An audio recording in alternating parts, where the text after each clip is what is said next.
శతాబ్దాల చరిత్ర కలిగిన మంగళగిరి శ్రీ లక్ష్మీ నరసింహస్వామి దేవస్థానంలో ఈ నెల 30వ తేదీన జరిగే వైకుంఠ ఏకాదశి సందర్భంగా స్వామివారి దర్శనానికి తరలివచ్చే భక్తులకు ఎటువంటి ఇబ్బందులు కలగకుండా చర్యలు తీసుకోవాలని రాష్ట్ర దేవాదాయ శాఖ కమిషనర్ రామచంద్ర మోహన్ దేవస్థానం అధికారులను ఆదేశించారు.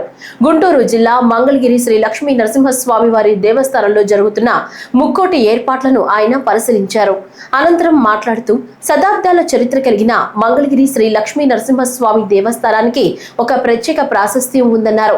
ఇదొక దివ్య క్షేత్రమని, వైష్ణవ క్షేత్రంలో వైకుంఠ ఏకాదశి రోజున స్వామివారిని ఉత్తర ద్వారంలో దర్శించుకుని శంకుతీర్థం స్వీకరించి తరించాలని భక్తులు కోరుకుంటారన్నారు. మంగళగిరి శ్రీ లక్ష్మీ నరసింహస్వామి ముక్కోటి ఉత్సవానికి 30,000 మంది భక్తులు వస్తారని అంచనా వేసి అందుకనుగుణంగా దేవస్థానం తరపున ఇతర ప్రభుత్వ శాఖల సమన్వయంతో చేపట్టిన ఏర్పాట్లు దాదాపు పూర్తి కావచ్చాయన్నారు. శతాబ్దాల చరిత్ర కలిగిన మంగళగిరి లక్ష్మీ నరసింహస్వామి వారి దేవస్థానంలో జరిగే వైకుంఠ ఏకాదశి ఉత్సవాలకి ఒక ప్రత్యేక ప్రాశస్త్యం ఉంది. ఇది ఒక దివ్యక్షేత్రం. ఈ వైష్ణవ క్షేత్రంలో వైకుంఠ ఏకాదశి రోజున స్వామివారిని దర్శించుకొని ఉత్తర ద్వారంలోనూ అదేవిధంగా మూలవిరాట్ను కూడా దర్శించుకొని శంకుతీర్థం స్వీకరించి తరించాలని భక్తులందరూ కోరుకుంటారు.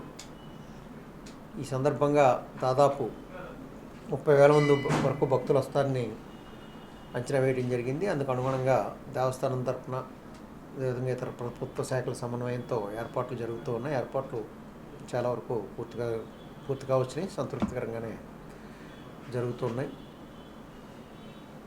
దీని నిమిత్తం ప్రత్యేకంగా కాకాని ఈఓ డిప్యూటీ కమిషనర్ లీలా కుమార్ గారిని ఈఓ గారికి తోడుగా చీఫ్ ఫెస్టివల్ ఆఫీసర్గా పెట్టడం జరిగింది. అదేవిధంగా డీసీ గారు కూడా ఏర్పాట్లను పర్యవేక్షిస్తున్నారు. గుంటూరు డీసీ గారు కూడా క్యూరియల్ ఏర్పాటు అన్నీ కూడా దాదాపు పూర్తిగా వచ్చినాయి. అన్నింటినీ కూడా పరిశీలించడం జరిగింది. అవి పకడ్బందీగానే రూపొందిస్తున్నారు. ఆ రోజున భక్తులందరికీ కూడా, ప్రధానంగా సామాన్య భక్తులు ఎవరికీ కూడా ఎటువంటి ఇబ్బంది లేకుండా క్యూ లైన్లో వచ్చి ఎక్కడ ఎటువంటి తోపులాట్లకి అవకాశం లేకుండా ప్రశాంతంగా దర్శనం చేసుకుని అదేవిధంగా తీర్థం స్వీకరించి వెళ్ళే విధంగా అన్ని జాగ్రత్తలు తీసుకోవడం జరుగుతుంది. అదేవిధంగా భక్తుల కన్నుల పండుగగా ఉండేలా అలంకరణ మీద కూడా ప్రత్యేక శ్రద్ధ వహించడం జరుగుతుంది. భక్తులందరికీ కూడా క్యూ లైన్లో మంచినీళ్ళు అదేవిధంగా ఉచిత ప్రసాదం ఏర్పాటు చేయడం జరుగుతుంది. భక్తులందరూ పెద్ద సంఖ్యలో వచ్చి ఇక్కడ స్వామివారి ఉత్తర ద్వార దర్శనం చేసుకుని వెళ్ళాలని దేవాదాయ శాఖ తరఫున అదేవిధంగా దేవస్థానం తరఫున కోరుతూ ఉన్నాం. అదేవిధంగా ఇటీవల ఇదేంటంటే ఒక ప్రత్యేకమైన చర్యలు తీసుకుంటున్నది స్వచ్ఛంద సేవకుల సేవల్ని ఎక్కువగా వినియోగించుకోవడం భక్తుల సౌకర్యం కోసం.